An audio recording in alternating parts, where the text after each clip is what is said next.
नमस्कार दोस्तों, आप सभी का बहुत बहुत स्वागत है आपके अपने YouTube channel general study point 1 पे। मेरा नाम है सौरभ कुमार। आज हम लोग 2 अक्टूबर से संबंधित जितने भी करंट अफेयर्स क्वेश्चंस हैं उनको हम लोग डिस्कस करेंगे। तो आइए स्टार्ट करते हैं। आज की सेशन में जो भी क्वेश्चन हैं हम लोग डिस्कस कर लेते हैं। आज का पहला प्रश्न, 2025 महिला क्रिकेट विश्व कप के दौरान अंतर्राष्ट्रीय क्रिकेट परिषद ने किस संस्था के साथ मिलकर प्रॉमिस टू चिल्ड्रन अभियान की शुरुआत की है? ऑप्शन इस प्रकार है। पहला ऑप्शन है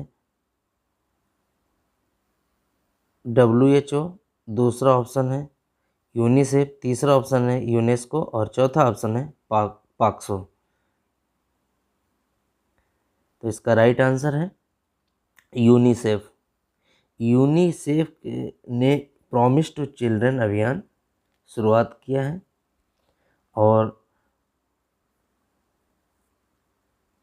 इसका जो उद्देश्य है प्रत्येक बच्चे को इक्वली एजुकेशन, हेल्थ, सेफ्टी की अपॉर्चुनिटी को प्रदान करना है। और आयुष्मान खुराना जो कि यूनिसेफ इंडिया के एम्बेसडर भी हैं, इन्होंने इसको प्रमोट किया है, इस अभियान को प्रमोट किया है। और भारत के बच्चों के अधिकारों के लिए डिजिटली अवेयरनेस करने के लिए इस कैंपेन को चलाया गया है। आइए बात करते हैं यूनिसेफ की। तो यूनिसेफ इंडिया की जो यूनिसेफ इंडिया इसकी जो इस्टेब्लिश्ड हुई थी वो 11 दिसंबर 1946 को स्टार्ट हुई थी और इसका जो हेड क्वार्टर है वो न्यूयॉर्क में है।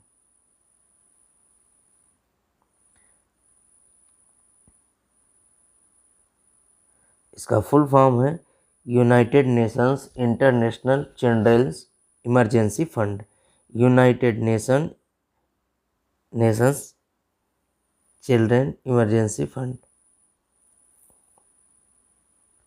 और जो ये प्रॉमिस टू चिल्ड्रन अभियान स्टार्ट हुआ है ये 30 सितंबर को स्टार्ट हुआ है।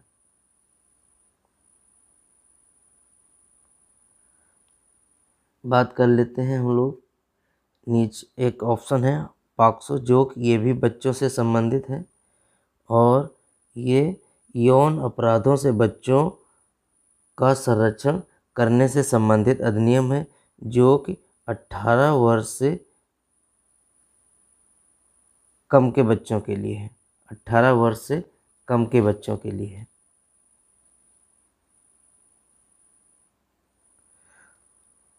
और ये जो पॉक्सो एक्ट है इसका जो फुल फॉर्म है protection of children from social offence.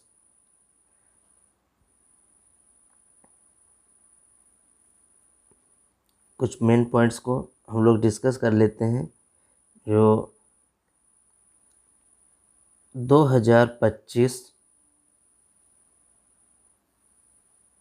महिला जो क्रिकेट वर्ल्ड कप है वो 13th एडिशन है इसका, जो कि अभी हम लोगों ने बात की कि 30 सितंबर से स्टार्ट हुआ है जो कि 2 नवंबर 25 तक ICC द्वारा आयोजित किया जाएगा। और इसको जो होस्ट करने वाला है वो इंडिया है और श्रीलंका है। और इसमें टोटल 8 टीम्स जो हैं पार्टिसिपेट कर रही हैं। चलते हैं अगले प्रश्न की ओर। आज का सेशन बहुत ही इम्पोर्टेंट है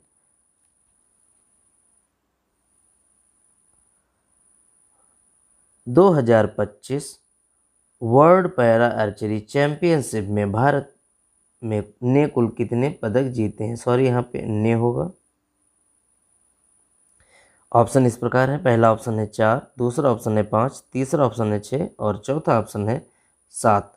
तो इसका राइट आंसर है 5। इस पैरा आर्चरी चैंपियनशिप ने भारत ने कुल 5 पदक जीते हैं, जिसमें से 2 गोल्ड हैं, 2 सिल्वर हैं और 1 ब्रॉन्ज है। इस प्रकार टोटल 5 मेडल मिले हैं भारत को, जिसमें से फर्स्ट पे चीन रहा है, फर्स्ट पे चीन, सेकंड पे भारत और थर्ड पे मंगोलिया है। थर्ड पे मंगोलिया है, जिसमें से चीन के जो 12 पदक हैं टोटल, भारत के टोटल 5 पदक हैं और मंगोलिया के टोटल 2 पदक हैं। तो इस तालिका में चीन नंबर 1, भारत दूसरे नंबर पे और मंगोलिया थर्ड प्लेस पे है। इसमें जो भारत के हमारे प्लेयर जो जीते हैं, उसमें जिन्होंने गोल्ड जीता है वो गोल्ड मेडलिस्ट हैं। पहले हैं तोमन कुमार, तोमन कुमार,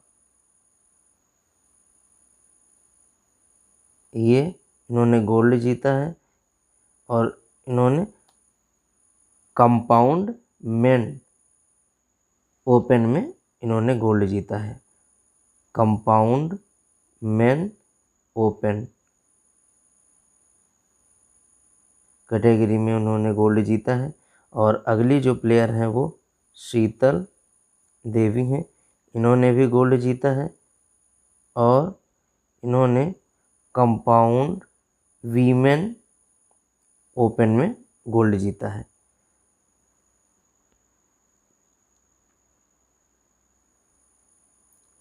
बात करते हैं जो ये 15वां है, ये 15वां वर्ल्ड पैरा आर्चरी चैम्पियनशिप है और जो पिछला 14th जो हुआ था वो चेक रिपब्लिक में हुआ था, चेक रिपब्लिक में हुआ था।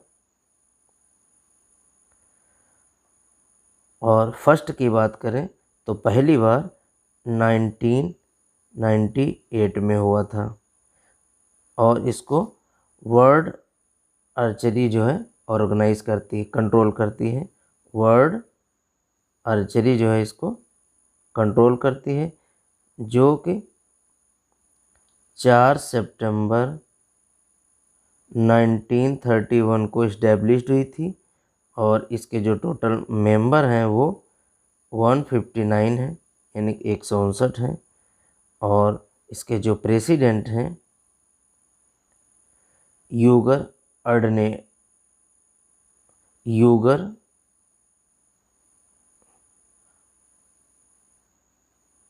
अर्डेनर हैं, जो कि टर्की से हैं।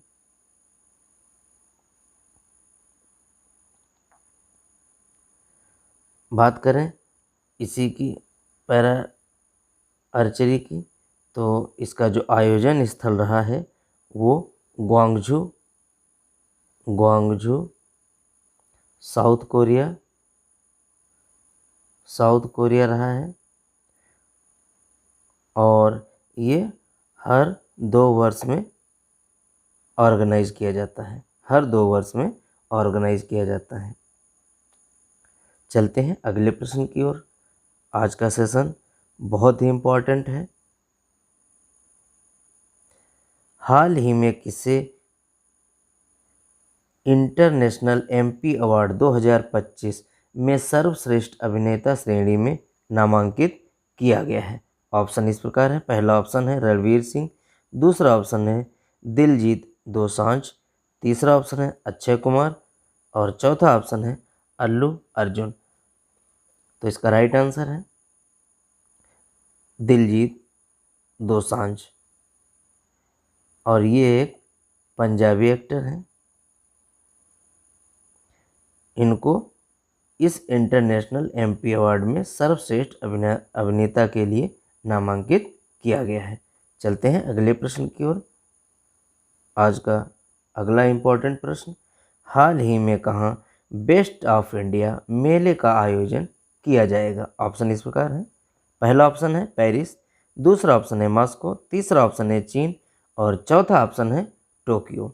तो इसका राइट आंसर है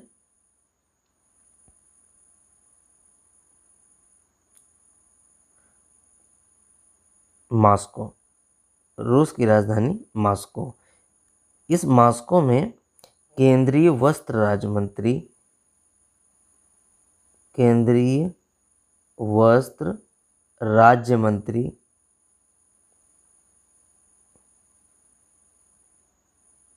जो हैं श्री पवित्रा मार्गेरिटा, ये जो हैं ये बेस्ट ऑफ इंडिया जो मेला है इसको आयोजित करेंगे और ये 1 अक्टूबर से 3 अक्टूबर 2025 तक आयोजित किया जाएगा। इन इम्पोर्टेंट पॉइंट्स के साथ चलते हैं अगले प्रश्न की ओर।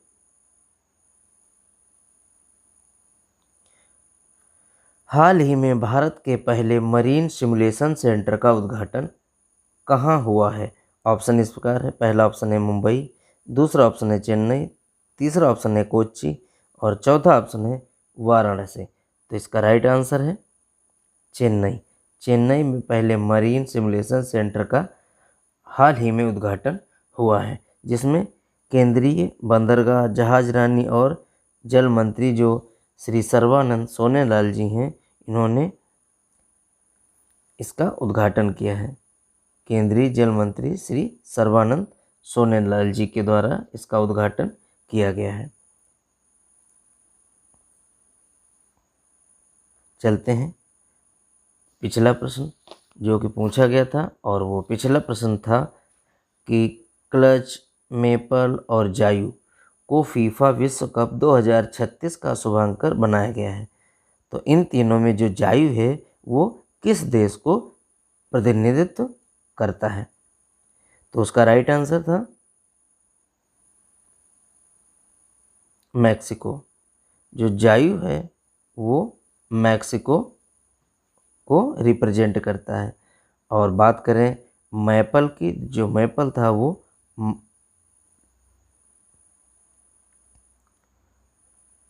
मूस नाम का एक हिरन है जो कि कनाडा को रिप्रेजेंट करता है।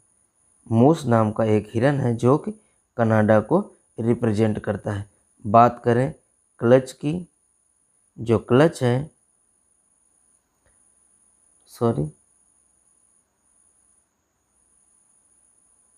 जो क्लच है वो एक बाल्ड ईगल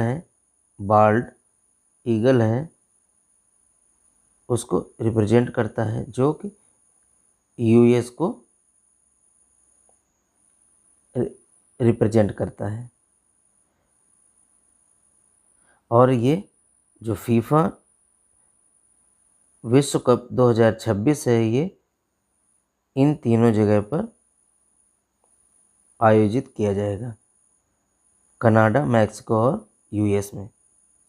इसी के क्रम में आज का प्रश्न आपके सामने इस प्रकार है, हाल ही में कब अंतर्राष्ट्रीय अनुवाद दिवस मनाया गया है?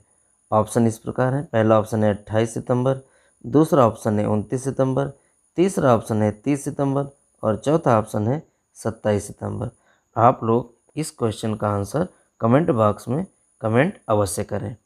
अगर आप मेरे इस चैनल पे हैं, नए हैं, तो सब्सक्राइब कर लें, और अगर आपको मेरी ये वीडियो अच्छी लगती है तो लाइक अवश्य करें, और अपने दोस्तों के बीच आप इस वीडियो को शेयर भी कर सकते हैं, जिससे कि इस वीडियो का लाभ सभी को मिल सके। आज के लिए इतना ही। अगले वीडियो में आपसे फिर मुलाकात होगी। तब तक के लिए नमस्कार।